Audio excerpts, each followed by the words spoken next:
Karena dalam kemasannya disebutkan bahwa beras tersebut adalah beras berkualitas tinggi atau beras premium. Praktek-praktek seperti itulah yang disebut Presiden Prabowo sebagai serakahnomics.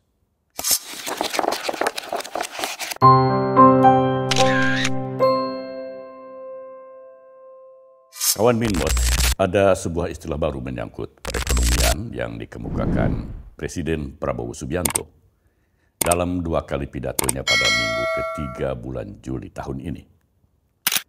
Pertama saat Presiden berpidato pada Kongres Partai Solidaritas Indonesia PSI di Surakarta. Kedua, istilah ini disampaikannya lagi secara lebih tegas ketika Presiden menyampaikan sambutannya pada peluncuran 80.000 lebih kelembagaan koperasi Desa Merah Putih di Klaten, Jawa Tengah. Istilah itu adalah serakahnomics. Sebuah istilah yang kemudian menjadi perbincangan hangat di berbagai kalangan. Sehingga seolah-olah istilah ini merupakan salah satu mazhab ekonomi baru yang sejajar dengan mazhab kapitalisme, sosialisme, serta mazhab-mazhab ekonomi lainnya. Tetapi menurut Presiden Prabowo, serakahnomics bukanlah mazhab ekonomi baru. Istilah tersebut disampaikannya untuk menunjukkan adanya ketidakadilan dalam rantai perekonomian di Indonesia sekarang ini. Sebuah sistem ekonomi yang tidak pro rakyat dan tidak berpihak pada pengusaha kecil, petani, peternak, dan nelayan. Sistem ini, kata Prabowo, sudah berlangsung puluhan tahun di negeri ini, yang dipraktekkan oleh para pengusaha besar yang hanya bertujuan meraih keuntungan sebanyak-banyaknya tanpa mempedulikan dampak sosial dan lingkungan yang merugikan rakyat. Sistem inilah yang membuat rakyat Indonesia tetap miskin lantaran hasil-hasil pertanian yang sangat melimpah ternyata lebih banyak dimanfaatkan oleh segelintir pengusaha besar yang mempermainkan produksi dan rantai distribusinya. Di bidang produksi, Presiden mencontohkan banyaknya perusahaan penggilingan padi berskala besar yang menerapkan harga tinggi sehingga harga gabah pun melonjak naik. Sedangkan pada rantai distribusi, Presiden menunjukkan banyaknya pemodal besar yang menyalurkan beras kepada masyarakat konsumen dengan menjalankan praktek oplosan, antara lain dengan menjual beras berkualitas rendah dengan harga premium, sehingga masyarakat terpaksa membeli beras berkualitas rendah itu dengan harga yang cukup mahal. Karena dalam kemasannya disebutkan bahwa beras tersebut adalah beras berkualitas tinggi atau beras premium. Praktek-praktek seperti itulah yang disebut Presiden Prabowo sebagai serakahnomics, alias keserakahan yang tidak ada habisnya dari segelintir pengusaha besar. Keserakahan yang terus-menerus dilakukan meskipun sudah berkali-kali diingatkan. Akibat keserakahan itu, negara dirugikan hingga 100 triliun rupiah per tahun. 100 triliun yang sebenarnya bisa digunakan untuk membangun ratusan ribu sekolah setiap tahun. Ciri-ciri serakahnomics itu menurut Prabowo antara lain terlalu fokus pada keuntungan berlebihan, mengeksploitasi lingkungan dan tenaga kerja, melakukan kecurangan dalam rantai produksi dan distribusi, serta memanipulasi regulasi, sehingga menimbulkan ketidakadilan serta kesenjangan ekonomi. Lebih dari itu, serakahnomics ini tidak sejalan dengan konstitusi, khususnya Undang-Undang Dasar 1945 pasal 33, serta seluruh ayatnya. Prabowo menyebut para pelaku serakahnomics ini sebagai vampir-vampir ekonomi, parasit ekonomi yang menghisap darah rakyat. Yang ingin saya sampaikan adalah pengusaha-pengusaha yang serak. Saya pengusaha sebelum saya masuk politik. Tapi ini sudah bukan pengusaha yang benar. Ini bukan bisnis. Ini bukan entrepreneurship. Ini adalah keserakahan. Ini adalah serakah. Jadi ini bukan mazhab ekonomi lagi. Ini nggak diajarkan di fakultas-fakultas. Ada yang mengatakan ada mazhab ekonomi liberal, neoliberal, klasik, pasar bebas, sosialis, ekonomi komando, dan sebagainya. Ini bukan, ini tidak, ini lain. Ini saya beri nama serakahnomics. Ini adalah serakahnomics. Ini tidak perlu kita kasih perlakuan yang baik.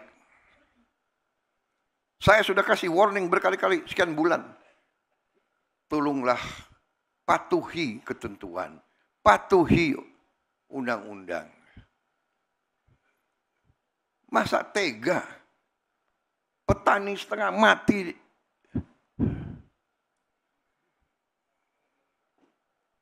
Rakyat kita masih banyak susah.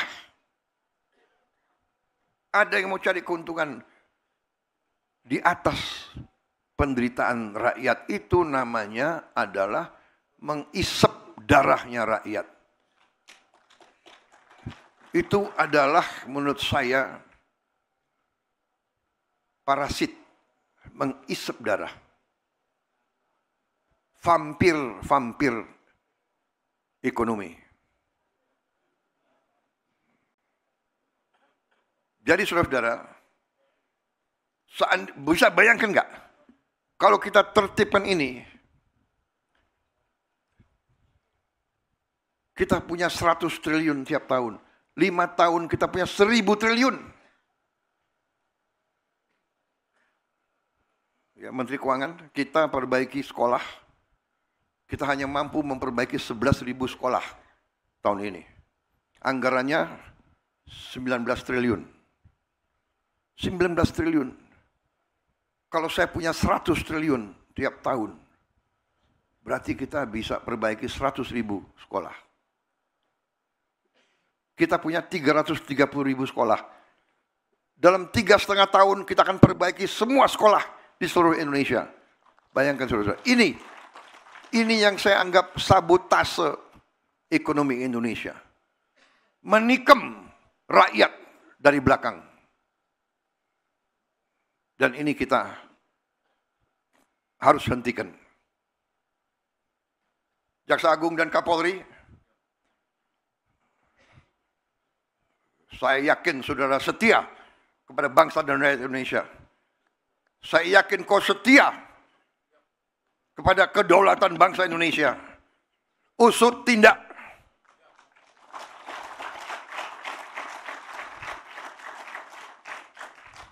Kita tidak tahu berapa lama kita masih di bumi ini.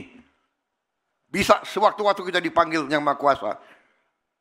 Lebih baik sebelum dipanggil, kita membela kebenaran dan keadilan. Kita bela rakyat kita. Satu-satunya jalan untuk menghentikan keserakahan para pelaku ekonomi itu menurut Presiden Prabowo adalah dengan membangun dan mengoperasikan koperasi-koperasi di seluruh desa dan kelurahan di semua wilayah Indonesia. Ada sebanyak 80.081 koperasi desa dan kelurahan merah putih yang diresmikan kelembagaannya secara serentak oleh Presiden Prabowo secara luring dan daring di Kecamatan Wonosari, Kabupaten Klaten, Jawa Tengah, 21 Juli lalu. Pembentukan koperasi desa dan kelurahan merah putih itu antara lain untuk memutus rantai produksi dan distribusi hasil-hasil pertanian dan nelayan yang selama ini dikuasai oleh pengusaha-pengusaha yang serakah. Menurut laman resmi Sekretariat Kabinet Republik Indonesia, setiap koperasi di setiap desa atau kelurahan menyediakan 6 jenis gerai layanan termasuk klinik, simpan pinjam, sembako, LPG, pupuk hingga layanan PT Pos Indonesia.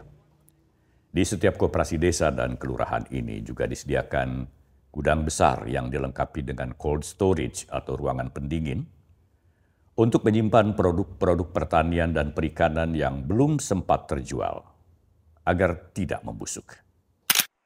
Jadi saudara-saudara, koperasi ini adalah usaha besar strategis. Waktu dapat laporan-laporan semacam ini, Jalan keluarnya apa? Ada yang sarankan saya, Pak, yang ini satu-satunya jalan adalah koperasi. Koperasi itu kemudian muncullah gagasan ini, akhirnya saya keputuskan daripada kita bikin 1 koperasi, 5 koperasi, 100 koperasi, kita berani. Kita akan, berapa desa di Indonesia? Dapat laporan, Pak. 80 berapa? Mendagri? Berapa desa Mendagri? Berapa? 78.000. Dan kelurahan? Totalnya kelurahan dan desa berapa? 83.000. Oke, kita bikin koperasi di semua desa, di semua kelurahan Indonesia.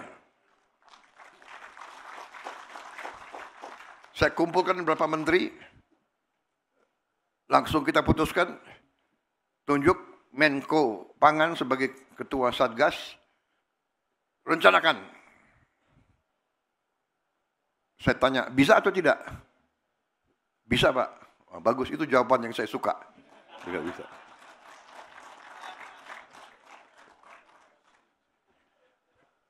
Kalau jawabannya tidak bisa, Pak. Waduh, ini gimana ini? Terpaksa reshuffle.